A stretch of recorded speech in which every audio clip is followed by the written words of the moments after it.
아침 시간에 갑자기 원로 목사님이 돌아가셨다는 소식을 전해받았습니다. 급하게 한국에 가는 길을 마련해서 월요일 아침 교단 총회장으로 진행된 전국 환송 예식을 참석할 수 있었습니다. 연세가 96세 조금 미치지 못하셨는데, 그리고 한국을 떠나신 지 한 40몇 년 이렇게 되니까 기억하시는 분들이 많이 돌아가셨어요. 그래서 아시는 분들이 그렇게 많지 않게 되었어요. 그러나 교단의 여러 어른들과 총회장을 위시해서 오셔서 잘 행사를 치렀고, 서울 추모공원이라고 하는 양재에 있는 시설로 가서 화장을 한 후에 경기도 이천에 어느 교회가 만든 납골당 교회 그 지하에 납골 사모님과 함께 원로 목사님의 유골을 안치하고 그 모든 일들을 다 지켜보고 돌아왔습니다. 26년 가까이 우리 교회에 원로 목사로 계셨고, 또 늘 교회를 위해서 기도하시던 그 모습을 잊을 수가 없습니다. 가족들과 협의해서 교회에서는 대내적으로 추도 예식을 거행하려고 합니다. 마지막 말씀이 그런 것 하지 말라고, 하지 않아도 된다고 그렇게 간곡하게 부탁하셨다는 말씀을 들었지만, 추모하는 가족들과 교인들이 순서를 가지는 것이 합당할 줄 아는 것입니다. 짧은 기간이지만 한국에 여행하고 피곤한 가운데 하나님께서 붙들어 주신 것을 감사하고 여러분의 기도를 감사합니다. 우리 하나님께 감사와 찬송을 올리십시다. 할렐루야, 아멘. 네.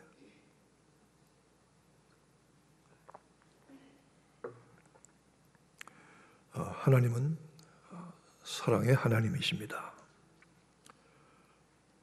사랑은 하나님의 여러 성품 가운데서 가장 크고 귀한 것입니다. 하나님의 사랑은 우리의 존재와 삶의 절대적인 조건입니다. 내가 오늘 이렇게 살아있는 것은 하나님의 사랑과 은혜 외에는 더 이상 무엇으로도 설명할 길이 없습니다. 우리가 때로는 하나님의 사랑을 의심도 합니다. 우리가 하나님의 사랑을 깨달을 수 없는 때도 있다고 생각을 합니다. 그러나 우리가 깨닫든지 아니든지 간에 하나님의 사랑은 결코 변하지 아니하십니다. 우리를 향해서 우리를 지으시고 우리를 택하셨으며 오래 참고 견디시던 하나님, 그 모든 것들이 하나님의 사랑을 드러내는데, 특별히 하나님은 사랑하는 우리들이 이 땅에 살아가면서 겪는 모든 일들을 넉넉히 이기게 하시고 감당하게 하시는 은혜를 베풀어 주십니다. 하나님의 사랑이 우리를 예수 그리스도와 있는 하나님의 사랑에서 끊을 자가 없으며, 하나님의 사랑으로 우리는 어떤 어려움도 감당하고 이길 수 있게 되기 때문인 것입니다. 우리가 인생의 풍파 가운데서도 흔들리지 않고, 우리가 뿌리가 뽑히지 않고 굳건하게 살아남을 수 있는 것도 하나님의 사랑과 은혜인 것입니다. 이 하나님의 사랑과 하나님의 은혜는 위대한 전제입니다. 오늘 본문의 말씀도 마찬가지입니다. 하나님의 사랑, 하나님은 우리를 먼저 선택하시는 그 일을 통해서 사랑을 보여주십니다. 하나님의 선택이라고 하는 것은 하나님이 우리를 소유하신다. 하나님은 그의 선택에 대한 책임을 분명히 지시는 분이십니다. 그리고 하나님은 우리를 하나님의 소유로 삼으셔서 책임지실 뿐만 아니라 우리의 모든 것을 아시고 주장하신다는 관계를 설정하신 것이지요. 하나님은 하나님이 택하신 사람들이 결코 대적을 받거나 송사를 당하거나 정죄를 받도록 내어버려 두시지 아니하십니다. 사탄은 끊임없이 우리를 대적합니다. 끊임없이 우리를 송사하고 헐뜯습니다. 그리고 끊임없이 우리가 죄와 멸망과 심판 가운데 들어가도록 포기하고 낙심하게 만들려고 합니다. 그러나 하나님은 우리를 그냥 버려두지 아니하십니다. 이미 그 아들 예수 그리스도께서 우리를 위해서 이 모든 것들을 대신 받으셨기 때문입니다. 나를 위해서 하나님께서 나 자신을 위해서 당신의 아들을 보내시고 나를 위해서 나 같은 인생을 위해서 대신 십자가에 죽게 하셨다는 사실을 절절히 깨닫게 될 때에 우리는 구원과 은혜의 자리에 들어선 것입니다. 왜 하필이면 하나님은 나 같은 것을 사랑하시는가? 왜 하나님은 하필이면 나 같은 것을 위해서 한 분 외아들을 십자가에 죽게 버려두셨는가? 왜 하나님은 나 같은 것을 택하여서 하나님의 자녀로 삼으셨는가? 이 사실을 절절히 깨닫고 그리고 나를 위해서 하신 예수 그리스도의 모든 일들을 감사로 믿음으로 받게 되면 그런 구원과 은혜와 믿음의 자리에 온전히 서 있게 되는 것이지요. 나 같은 인간, 나 같은 인생을 위해서 대신 예수 그리스도께서 대적받으셨습니다. 서기관과 바리새인들과 유대인들이 그를 십자가에 못 박아 죽이라고 소리쳐서 외치고 정죄했습니다. 대적했습니다. 빌라도는 예수 그리스도께서 죄가 없는 줄 알면서도 그를 십자가에 죽도록 내어버려 두었습니다. 그를 정죄하였던 것입니다. 그러나 이 모든 일들은 사실 내가 감당하고 내가 받아야 할 것을 그리스도께서 대신 받으셨다는 사실입니다. 이 사실을 깨닫는 것입니다. 내가 받을 대적을, 내가 받을 송사를, 내가 받을 정죄를 예수 그리스도께서 나를 위해서 대신 십자가에서 받으신 것을 믿으면 하나님의 은혜와 사랑이 온전하여지게 되는 것이지요. 그러므로 내가 받을 모든 정죄와 대적과 송사를 그리스도께서 대신 받으셨기 때문에 우리는 이 모든 대적과 송사와 정죄에서부터 자유하게 된 것을 믿고 감사하게 되는 것입니다. 주님께서 우리를 위해서 대신 감당하셨습니다. 이것은 하나님의 사랑이라고 하는 위대한 전제가 되는 것이지요. 때로는 우리는 같은 고난을 겪을 수도 있습니다. 우리가 살아가면서 여러 가지 어려운 일들을 겪습니다. 교회도 겪고 개인도 겪습니다. 이 시대도 겪습니다. 때로는 신자는 예수 그리스도께서 받으신 것과 같은 일들을 겪을 수도 있습니다. 말로 할 수 없는 일들을 겪습니다. 얼마 전에 이집트에 컵트라고 하는 교회가 있습니다. 그래서 컵트 처치라고 하는데 이집트 사람들의, 애굽 사람들의 한 10% 정도입니다. 아주 소수지요. 이 사람들은 예수님 당시부터 믿어온 사람들입니다. 교회 역사가 2000년이 되었습니다. 이 사람들은 이집트에서 가장 그 사회의 천한 부류로 취급받아서 비참하게 살아가고 있습니다. 쓰레기장에 가서 쓰레기를 뒤지는 일들 다 이 사람들이 합니다. 남의 집에 가서 하인 노릇하는 것도 이 사람들이 합니다. 콥트교라고 하는 기독교인들입니다. 그런데 그 사람들은 팔에다가 십자가 문신을 새깁니다. 태어날 때부터 십자가의 문신을 새깁니다.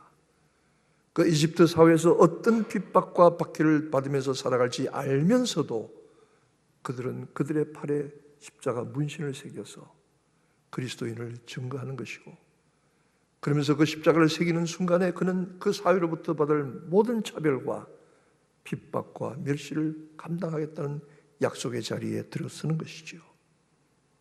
얼마 전에 이집트의 콥트 교회에 불을 지르고 총으로 쏴서 예배드리는 중에 수십 명이 죽거나 다쳤습니다.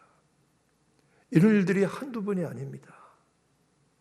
이 사람들은 태어날 때부터 그들의 팔에 십자가의 문신을 새기고 믿음의 길로 가기로 작정했던 사람들입니다. 왜 그렇습니까?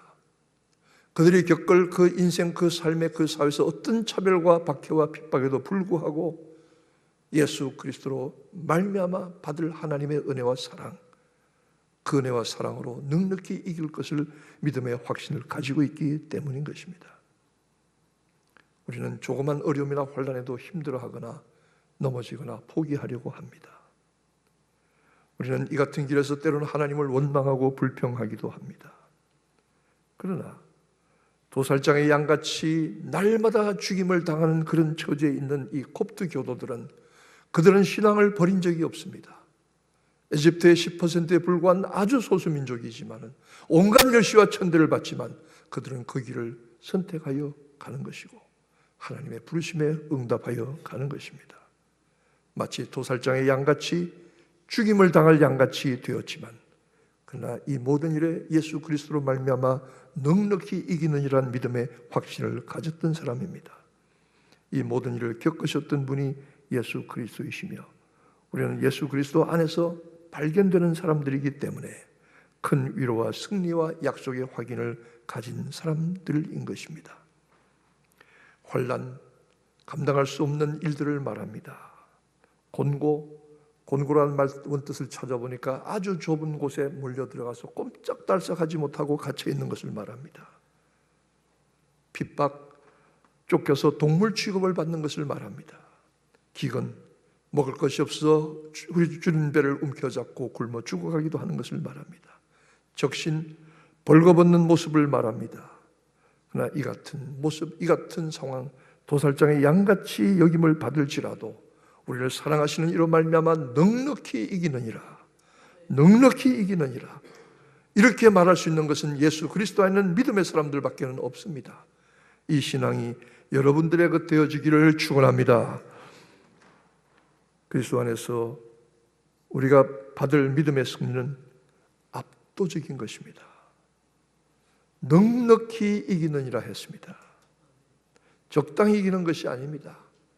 상대가 더 이상 어떤 말을 할 수 없을 정도로 압도적으로 승리하는 이 넉넉한 이김이 우리에게 주어져 있는 것이지요. 저는 오랜만에 화장장에 가봤습니다. 정승일 목사님이 돌아가셔서 그 시신을 옮겨 화장장에 갔습니다. 기도하고 화장로에, 소각로에 넣었습니다. 나오는 것을 보니까 그 체구가 크신 분이 그저 뼈 조각 몇 개가 나와요. 뼈 조각 몇 개가 다 없어지고 뼈 조각 몇 개가, 그 체구가 크신 분이 아닙니까? 그저 뼈 조각 몇 개밖에 안 돼요. 그걸 가족들 앞에 보여줘요. 그리고 거기다 또 금속 탐지기를 들이대요. 혹시 뭐 금속이 남아있는가. 그걸 한 다음에 거두어서는 어디로 가는지 아십니까? 분쇄기에 갑니다. 믹서에 가서 그걸 갈아요. 가는 소리가 들려요. 뻥 하고 들려요. 가져오니 한 대박도 안 되는 티끌먼지예요. 저는 한 인생 결국 남는 것이 이거밖에 없구나. 우리가 이 땅에 남기는 것이 이거밖에 없구나. 어떤 사람들은 그거 가져다가 강물에 뿌리기도 하고 나무 밑에 뿌려서 수목장을 하기도 하고 그리고 혹은 잘 모셔서 함이나 항아리에 그리고 납골 땅에 안치하기도 하지만 결국 우리 인생이 남는 것이 이거밖에 없구나. 이거밖에 없구나. 참 허무하고 허망한 생각이 들었지만 저는 그날 그 예식에서 고별사를 부탁받았을 때에 마지막 저는 이 말씀을 크게 외쳤습니다. 목사님, 주 안에서 다시 배우리라. 주 안에서 다시 배우리라. 우리 인생이 그렇게 끝나는 것 같아도 주님 다시 오실 날에 우리가 부활의 몸의 영광을 입고 올랐을 때는 죽음을 주재하고 우리를 멸망 가운데 몰아넣으려고 하던 마귀의 권세를 넉넉히 이기게 되는 부활의 영광의 자리에 설 줄로 믿습니다. 이것이 신앙이고 이것이 믿음의 확신인 것입니다. 이 땅에 살면서 비참하게 살고 비천하게 살 수 있습니다. 많은 어려움을 겪으면서 고통 가운데 살 수 있습니다. 그러나 우리 인생이 이것으로 끝이 아닙니다. 우리를 넉넉히 이기게 하시는 하나님의 은혜, 예수 그리스도의 부활의 영광과 승리가 우리에게 약속되어 있습니다. 그리스도께서 이미 그 같은 일을 겪고 이기셨던 것입니다. 사망의 권세가 저를 주장하여 그리스도께서 멸망 죽음의 권세의 사슬에 묶이신 것 같지만 그 죽음의 사슬을 끊으시고 부활하심으로 마귀의 모든 권세를 짓밟고 이겨 승리하심으로 넉넉히 이기시는 승리를 우리에게 주셨고 약속하셨던 것입니다. 하나님의 크신 능력, 넉넉히 이기게 하시는 하나님의 사랑 앞에서 우리는 놀라운 찬송을 금할 길이 없습니다. 자기 아들을 아끼지 않고 내어주신 하나님, 그 아들의 고난을 통해서 우리가 감당하게 하시고 그 아들의 승리를 통해서 우리도 이기게 하시는 하나님, 우리가 받을 부활의 영광 장차 영원한 승리는 압도적인 승리입니다. 넉넉한 이김입니다. 어떤 권세와 어떤 힘도 감당할 수 없는 압도적인 승리, 압도적인 이김, 그리스도 예수 안는 자에게 허락하시는 하나님의 사랑과 능력과 은혜가 여러분에게 충만하시기를 축원합니다. 기도하겠습니다. 하나님 아버지, 주님께서 우리를 위해서 대신 대적과 송사와 정죄를 받으셨고 주님께서 우리를 위해서 대신 죽임을 당하셨어. 그러나 부활의 능력으로 말미암아 우리에게 넉넉한 이김, 영광의 승리를 보여주신 것처럼 우리가 이 땅에 살아가면서 당하는 여러 가지 어려운 일들도 있지만 마지막 때에 반드시 주님의 승리의 자리에 나도 서게 될 줄로 믿습니다. 나 같은 것을 위해서 대신 정죄를 받으시고 고난을 겪으셨던 그리스도의 은혜와 도우심, 그 영광의 승리가 나의 것 될 줄로 믿고 오늘도 믿음의 승리의 길을 가는 저희들 다 되게 하여 주옵시기를 우리 주님 예수 그리스도의 이름으로 기도하옵나이다.